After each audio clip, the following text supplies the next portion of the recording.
Hey guys, welcome to my online C. मेरा नाम है देव। आज के इस वीडियो में हम लोग बात करने वाले income tax return filing documents required. जी हाँ, तो अभी तक हमने जितने भी वीडियोस में बात की है सब में इनकम टैक्स रिटर्न कैसे फाइल करती है उसके बारे में बात की है, लेकिन कभी भी हमने ये डिस्कस नहीं किया कि आपको एक्चुअल में डॉक्यूमेंट्स क्या क्या रिक्वायरमेंट होती है जब भी आप अपनी रिटर्न फाइल करते हैं। तो गाइस, आज के इस वीडियो में डिटेल में बात करेंगे क्या सच में आपको डॉक्यूमेंट्स की रिक्वायरमेंट है, क्या आप फेक डिडक्शन वगैरह भी क्लेम कर सकते नहीं कर सकते, सारी चीजें जानेंगे इस वीडियो के अंदर। सो गाइस, सबसे पहले बात करते हैं कि सच में आपको डॉक्यूमेंट्स की रिक्वायरमेंट होती है आईटीआर फाइलिंग के लिए। तो देखिए, आईटीआर जो होती है वो आपकी सेल्फ असेसमेंट बेसिस पे फाइल होती है। जी हाँ, मतलब आपको कोई भी डॉक्यूमेंट्स वगैरह कहीं पे भी अपलोड नहीं करना पड़ता है, ना ही कोई इन्वेस्टमेंट प्रूफ लगाना पड़ता है, ना ही कोई सैलरी स्लिप्स हो गई या फॉर्म 16, कहीं पे कुछ भी आपको अपलोड नहीं करना पड़ता है। आपको सिंपली अपना डेटा देना पड़ता है और वही डेटा आपके इनकम टैक्स रिटर्न फॉर्म के अंदर सबमिट हो जाता है। इवन गाइस, आजकल मैं बात करूं तो आपकी सारी की सारी इनकम जो है एआईएस पोर्टल के अंदर दिखने लग जाती है, चाहे फिर आपका वो डिविडेंड हो, इंटरेस्ट की इनकम हो, सैलरी हो,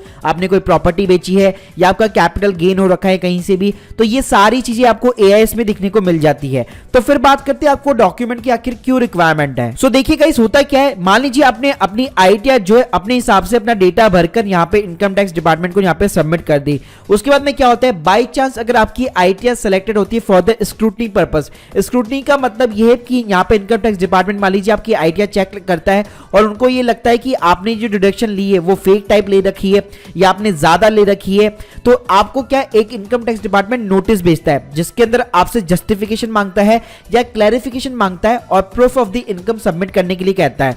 तो गाइस, उस टाइम पे आपके सामने ये सारे डॉक्यूमेंट्स ओरिजिनल होने चाहिए ताकि आप इनकम टैक्स डिपार्टमेंट ऑफिसर को सारे के सारे डॉक्यूमेंट जो अपने प्रूफ के साथ में सबमिट कर सके। सो गाइस, अब आपको समझ में आ गया होगा कि इनिशियली आपको कोई भी डॉक्यूमेंट की रिक्वायरमेंट नहीं है तो कभी भी आपको फेक डिडक्शन यहाँ पे क्लेम नहीं करनी है, क्योंकि अगर आपकी आईटीआर स्क्रूटनी में आ गई तो यहाँ पे आपको सारे के सारे original documents income tax department को सबमिट करने पड़ेंगे। सो गाइस, अब बात करते हैं कि यहाँ पे आपको कौन कौन से डॉक्यूमेंट जो है हमेशा अपने पास में रखने चाहिए। तो अगर मान लीजिए आप एक सैलरी पर्सन है तो हमेशा आपको एक फॉर्म 16 मिलता है। अगर बाई चांस आपकी कंपनी से आपको फॉर्म 16 नहीं मिलता है तो कोई भी दिक्कत वाली बात नहीं है, एटलीस्ट आपके पास में सैलरी स्लिप या फिर बैंक स्टेटमेंट के अंदर एंट्री। अगर गाइस मैं फॉर्म 16 की बात करूं तो जब भी आप अपनी आईटीआर फिलअप करते हैं तो हमेशा आपको एचआरए हो गया, एलटी हो गया या कोई भी एग्जेम्पशन होती है उसको डालने के लिए हमेशा आपको फॉर्म 16 की सहायता जरूर लेनी पड़ती है। इसके अलावा गाइस, अगर आपकी इंटरेस्ट इनकम की मैं बात करूं जो आपके सेविंग अकाउंट से आपको मिलती है तो पहले जरूर यहाँ पे बैंक स्टेटमेंट की रिक्वायरमेंट होती थी, लेकिन जब से यहाँ पे एआईएस पोर्टल लॉन्च हुआ है सिंपली उसके अंदर आप देख सकते हैं आपको कितना अपने सेविंग बैंक अकाउंट से इंटरेस्ट मिला हुआ है। उसके अलावा गाइस, अगर मान लीजिए आपको कहीं से भी टीडीएस कटा हुआ है, अगर मान लीजिए बैंक ने आपको टीडीएस सर्टिफिकेट दे रखा है या आपके एम्प्लॉयर ने दे रखा है, या मान लीजिए आप कहीं पे काम करते कॉन्ट्रैक्ट बेसिस पे, वहां से आपको टीडीएस सर्टिफिकेट मिला हुआ है, तो गाइस आप अपना 26 एएस भी चेक कर सकते हैं। वहां पे जो भी टीडीएस आपका कटा हुआ होगा, फिर चाहे आपको फॉर्म मिला हो, वो आपको हमेशा यहाँ पे शो करने लग जाएगा। उसके बाद में गाइस बात करूं जैसे इन्वेस्टमेंट हो गए जो आप एटीसी के अंदर लेते हैं, तो जैसे मान लीजिए आपके एलआईसी का प्रीमियम हो गया तो आपकी रिसिप्ट उसके पास में होनी चाहिए। आपके चाइल्ड के एजुकेशन के एक्सपेंसेस हो गए तो उनकी स्कूल फीस की रिसिप्ट आपके पास होनी चाहिए। फिर आपकी ईएलएस के म्यूचुअल फंड के स्टेटमेंट हो गए। अगर मैं हेल्थ इंश्योरेंस की बात करूं एटीडी के अंदर तो हेल्थ इंश्योरेंस की प्रीमियम की रिसिप्ट हो गई। अगर मैं डोनेशन की बात करूं एटीजी के अंदर तो डोनेशन की रिसिप्ट हो गई। इसके अलावा अगर मान लीजिए अगर आप रेंट का डिडक्शन ले रहे एटी डबल जी के अंदर तो रेंट की रिसिप्ट हो गई।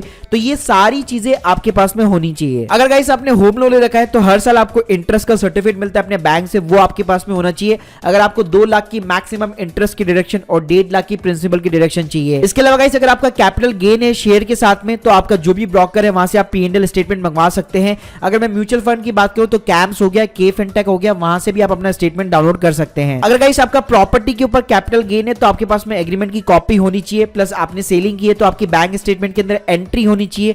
और उसके साथ में अगर लेट्स सपोज अगर आप एग्जेम्पशन लेना चाहते हैं कैपिटल गेन के ऊपर तो आपने जो भी दूसरी प्रॉपर्टी परचेज की है उसके भी डॉक्यूमेंट्स आपके पास में होने चाहिए। इसी के साथ गाइस अगर आप एक बिजनेस चला रहे तो बिजनेस रिलेटेड आपके करंट बैंक अकाउंट का स्टेटमेंट आपके पास में होना चाहिए।